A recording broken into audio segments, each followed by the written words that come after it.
shalom shalom, fidèle peuple de Dieu, tika nzambe ya bomoi azwa lokumu. Oya pesinga na yo makoki ya kokuta na lisusu, bisika ozali oya bingai partout na monde, bisika ozali na bamboka nyonso ya mokili, nzambe alola vraiment azwa lokumu.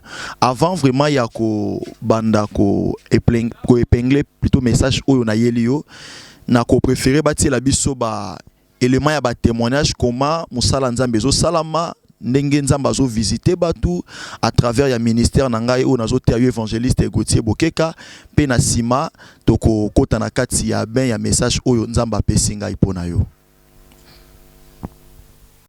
Bon, évangéliste Gauthier te yaka bien, as exemplaire ba pasteur so ba yaka awa yenda te yaka bien. Tolanda pe ba te na ebia bis mate na pe bakisa biso implice na musala na biso ezo sunga biso so toyoki azoteya. Topa momaka na misala na biso nyonso ekenda liboso à travers pasteur Gauthier.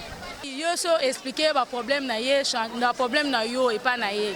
Changement ekotaka diable la pousa la soupembe na biso te ye vraiment za musala nzambe ya solo, nzamba poniye biso pe to sepela na ya taba cha microphone kuna na ngambo soki yera ye toyoki tolanda ye na bokebi nyonso.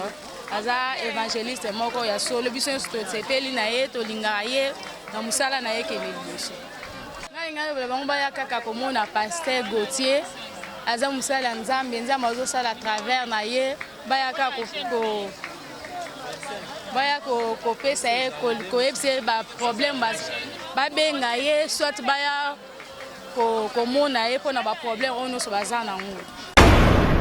Papa na biso évangéliste alekaka chaque lundi alekaka batongo nyonso matin na ye fortifiaka biso tango nyonso l'air akomaka tango mususu tokozala toza étouffé na ba problème l'air tozoyoka matin wana tokangola marape na ba domaine mususu ata na commerce toza na kondima makasi à travers na matin na ye ateyaka pona intérêt na ye te soki olingi kopesa nde opesi mais ye ayaka pona koteya biso à travers makambo oyo ekangi biso ezalaka pona intérêt na ye te pe première elembo afortifia ngai aprofetiza ngai aloba ebele pona ngai naza na kati ya bilembo wana nakoki kofortifie kolobela bandeko na ngai na nzela ya tata oyo tokoki totala oyo tozomona te aza mukolo na molimo akozala mwana muke te matei na ye soki kaka yo moko ochango en considération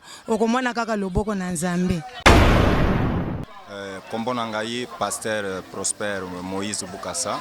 En tout cas, merci beaucoup pour na mutuna à travers matei ya évangéliste Gauthier. En tout cas, azali moko ya ba serviteur oyo na sepelaka na makasi pona mateya na ye po ete mateya nyonso toyokaka meme na ba bis otokotaka mingi bateyaka pona lipamboli mais chaque fois soki azoteya vraiment ateyaka pona repentance en tout cas esalaka mwa bien makasi. En tout cas asalaka mosala kitoko par exemple semaine wana ateyaki lisusu na kangaki maloba na ye o ateyaki alobelaki pona boyebi ya solo lelo ezana basali ebele bazozwa musala na nzambe lokola bayambi moli mosantu me bazobosa na ete esengeli kozala enseigne. Alors kolekela na mateya na ye vraiment ezofongola bantu mingi soki bozolanda mateya na ye vraiment ekozala kitoko makasi.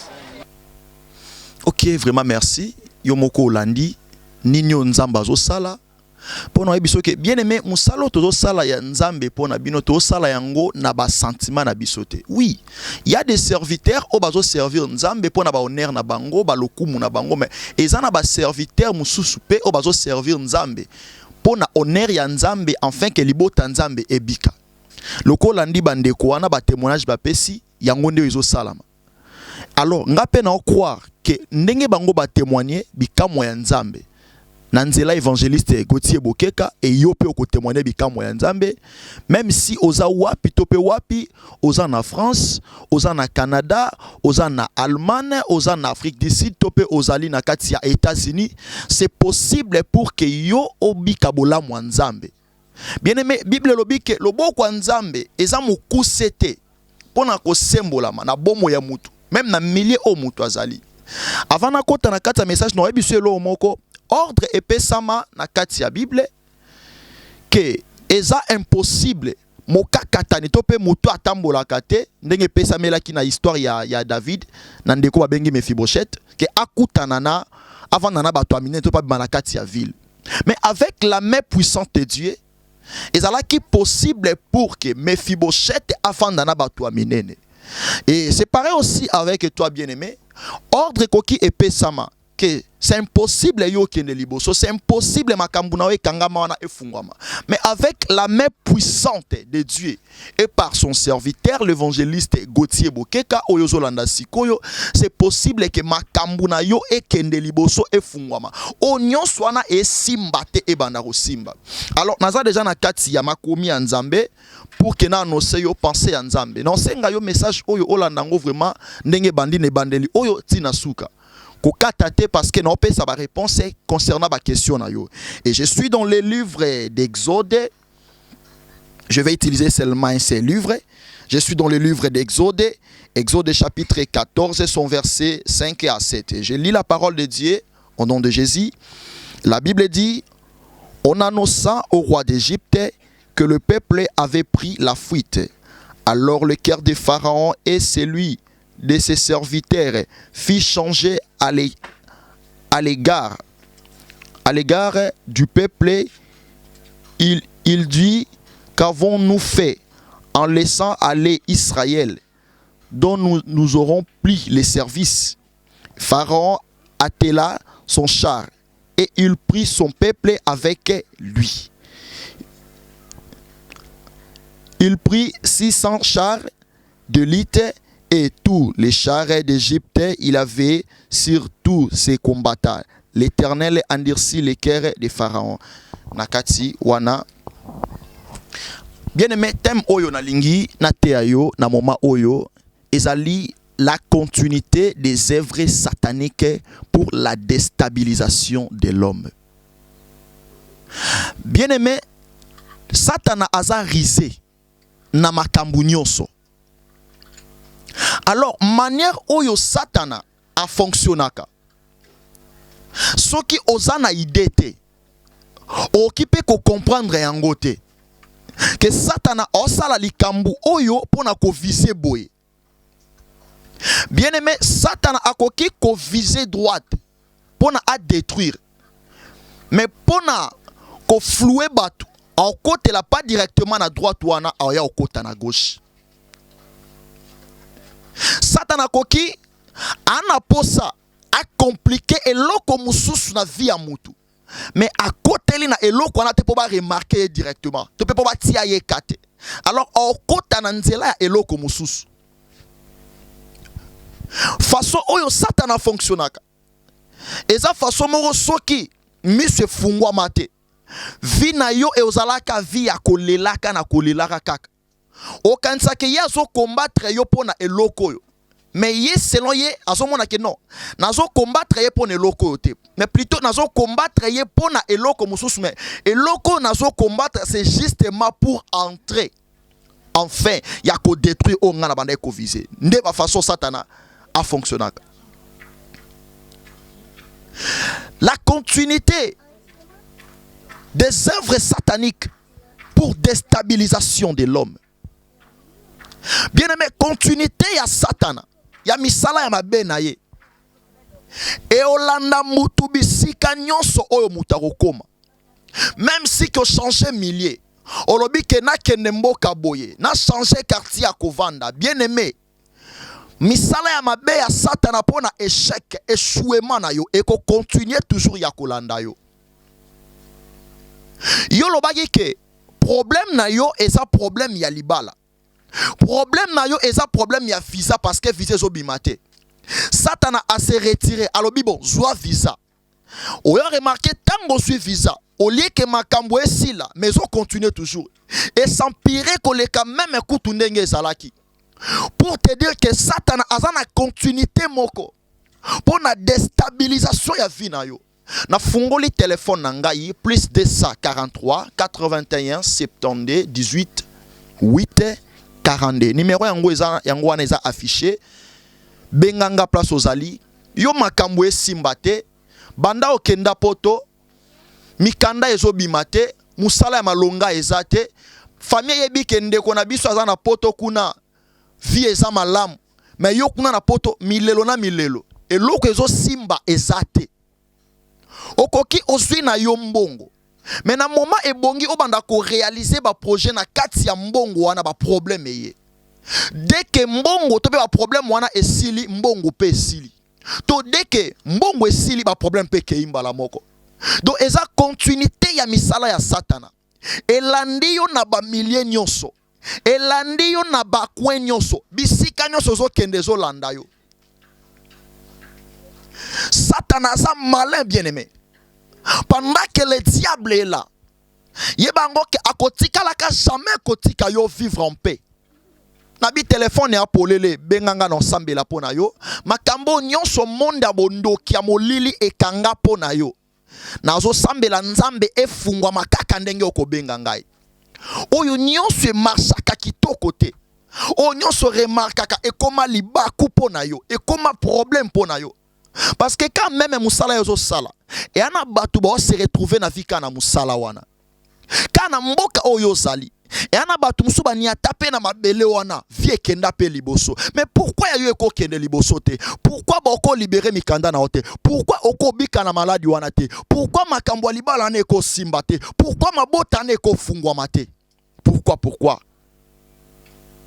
La continuité des œuvres sataniques pour ta déstabilisation. Satana koki atiki yo kende, mais atiki ko bundisa yo te. Satana koki atiki yo zwa libala, mais aye ko kango na ma problème etali mabota o bota te. C'est pareil aussi avec toi. Ozwa na yo libala, mais problème na yo ne mabota ezo yate. O voyage na yo, mais problème na yo nde mikande ezo bimate. Baza ko envoûter, ba vandela makambu na yo, ba vandela kombo na yo, ba vandela vie na yo, otikala jamais ko mona bolamu nzambe na mokili. Même si que okebisika oyo, batu ba vivra ka en paix, yo revivre jamais en paix parce que Satana atia yo misu, Satana alandela yo de tout et après, Satana alandela kayo na ndenge nyonso yo o se retrouver te, yo obika te, yo o swate, et loko moko te kende liboso. Pendant que yo kanisa ke problème na yo, et ça problème ya mabota, mais Satana pona yo omona ke problème na yo, et ça problème ya mabota te.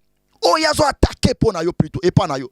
To pe oyo yi asa ko fise pa na yo. Et ça mabota te, mais à côté lika wana. Pour que a compliqué o yazo viser. Satana bien-aimé, na passage dans Tiko Tangela yo, to bengiye Pharaon parce que Pharaon ba bengiye le roi cobra, il a l'image du diable selon ses actes. Alors bien-aimé, Pharaon a libéré Israël pour que ba quitter Égypte. Bible lobi que Israël est bimi na kati ya Égypte pendant que bandi ko tambola na nzela. Pharaon a yoki sango que Israël est na nzela ba se garer quelque part parce que empêchement moko esalami moyen ba kati sama ezate. Pharaon lobi bon, ne possibilité a kozwela bango yango wana. Atika ki bango bakende, mais atika ki ako attaquer bango te. Atika ki bango babima, matika ki akolanda bango te. A continue ki toujours akolanda bango. Alandi bango pour ki akende ko déstabiliser bango. Ko compliquer bango. Bible lobi asangisi bachar, bibundeli ndenge na ndenge. Afin ko lukaliwa tope malheur ya Israël. Mais gloire soit rendue à Dieu. Malgré qu'il a continué à Kolanda, mais la main puissante aussi de Dieu était là pour son peuple. Et moi je crois aussi, pour le Seigneur que je sers, malgré que bazo telemelayo, malgré que bazo bundisayo, malgré que bazo compliqué yo, mais sa main puissante est là pour toi. Sa main puissante est ça wana pona fungo la makambo e kangami na vina yo. Sa main puissante et ça wana pona robundela yo na bitumba nyonso zo coincé yo. Otambolo simbate. Et je ne pense pas que mboka oyo komisiko eza mboko yo obanda liboso ko fanda. Non. okenda na mboka mususu obite viezo simba te na kati na mboka mususu okena vi na mboka na mususu e simba kate bien aimé na biso pendant que yo basambeli pona ote misala wana ya molili ekweite satana akokontinuer ka ya kolanda ka wana ba milliers tuyo kokende. Même si que lobby na songa nanga Congo, na stopé na songa na Afrique bien aimé, il va continuer toujours ya ko telemela yo, ya ko bundisa yo. Satana ko tika yo na kitoko zanango kutana kano na mibali ya malunga bakabaka mbongo mais problème ozwa libala te. C'est pourquoi on remarqué et ana mibali misus au vivant na bango a se retrouver kanaye a monaka na ye ne fisque quelque chose dépense salamaka encore sombelo mutuka encore même on a supermarché mbongo ya ebele ekufi pour na dépense na yo mais c'est comme kaka yakata doti ya pamba place wana mikolo mbongo ezomona na te. Donc satana tika yo oswa no mibali mais qualité ya mibali oya tika yo oswa ezaka qualité ya mibali ba wasalela ko ba dépense et non ba koya na idée ya kobalaka yo ou ya ko honorer yo un jour na bibenga ngai na osambela pona yo vi na yo ezana kati ya molili na kati ya blocage na kati ya complication bien aimé soko négliger makambo nga na zo yebisa yo sikoyo o continuer pekaka ya kolelaka na kolelaka kaka. Alors pendant que nzamba tia basali na ye wana pembeni na bino eza pour que bino bo bika kimia na bomo na bino pe bolamu na ye. C'est pourquoi na ebisio bengangai na numéro wana eza affiché plus 243 81 72 18 8 42 évangéliste Gauthier Bokeka bengangai peu importe la dimension likambu wana grandeur topé munene topé mukie na yango na ebisio le Dieu d'Israël est puissant pour nous opesa yo solution na yango même si que mikandana bando banda ko luka ebima raté o sali 2 ans na poto bata maka na kati ndako mais comment ko vivre boy donc yona bato bazana kati ya boloko bozana ndenge moko différence ezate. Parce que mouton dans la kati ya boloko azalaka privé na liberté. Et c'est pareil aussi avec toi. Tu es privé dans la liberté. Même si que tu es en Europe, mais aux na kati ya prévention moko ya liberté. On a kati ya prévention ya liberté. Na moment ke baninga zo bima amona pe mboka ngo akenda mais yo bima kate loba ko bima na yo ya ko batama ko bima na yo na ba moment moko ya molili ko bima na yo pour que la police emona yo te donc o vivre te o so respirer kaka. Alors l'importance de la vie c'est vivre mais toi tu ne vis pas. Toute ta vie est liée dans la souffrance, dans la condamnation. Vie na yo nyonso eza basé na kati ya kolela. Vina yo nyonso eza basé na kati ya ba problème. Satana bundisa kona Kinshasa na Afrique avant yo voyager. Et azo continuer toujours ya ko bundisa yo. Alors yebaka ke na kati ya ko bundisa azo bundiso wana. Azo viser nde eloko moko o ebongi e déstabiliser yo pour du bon. Alors, ce que sali erreur, on néglige kabwe pendant que nzamba pe singa message, na transmettre liboso na yo, en fait que yo bika, en fait que yo kangolama, ce que on néglige ngo yeba ke malheur na yo et ozala koleka okuta nango siko, tope ozo kuta nango siko. La continuité des œuvres sataniques pour la déstabilisation de l'homme. Le diable est malin. Le diable est malin.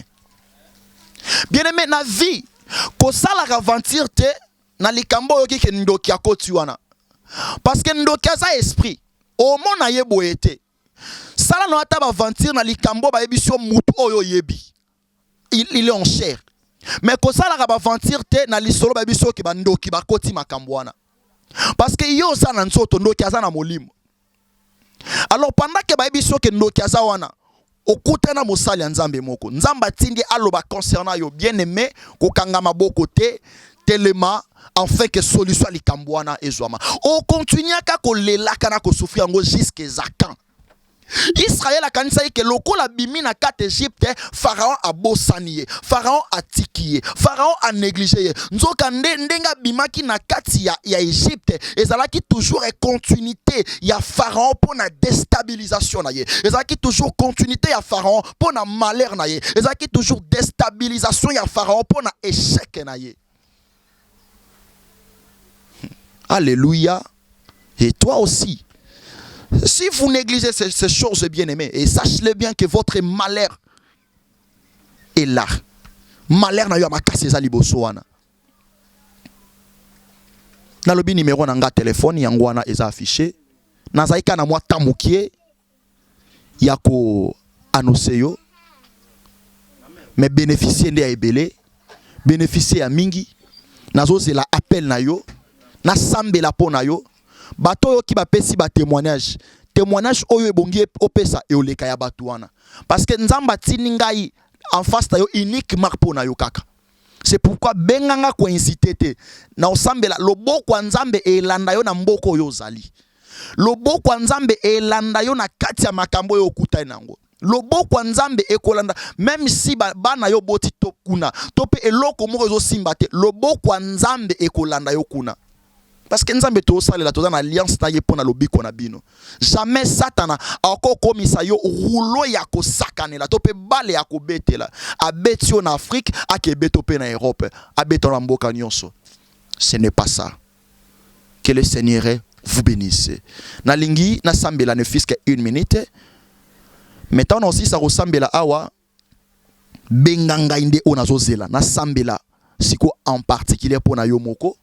Ko hésiter te ko pesa retate ke na ko benga lobby mkolo benganga sikoyo na bondeli Seigneur Dieu tika mutu nyonso ayo ki message oyo o visiter ye kutana na ye pesa ye sengo changer makambo na ye na kombo na Yesu. Merci bien-aimé nzambe azwa lokumu apambola yo mingi yo polingo soutenir musala oyo portes ouvertes parce que tu as besoin de ba contribution na bino afin que musala nzambe et salama benganga na numéro na loba papa nga contribution nanga yango et encore beaucoup plus na tozo luka garantie ya place ya église pour na kotiela nzambe benga na ba moyen na yo nyonso nzambe ako visiter yo pe akopesa yo solution kimia na makambo ezotungisa yo que Yahweh vous bénisse. Merci.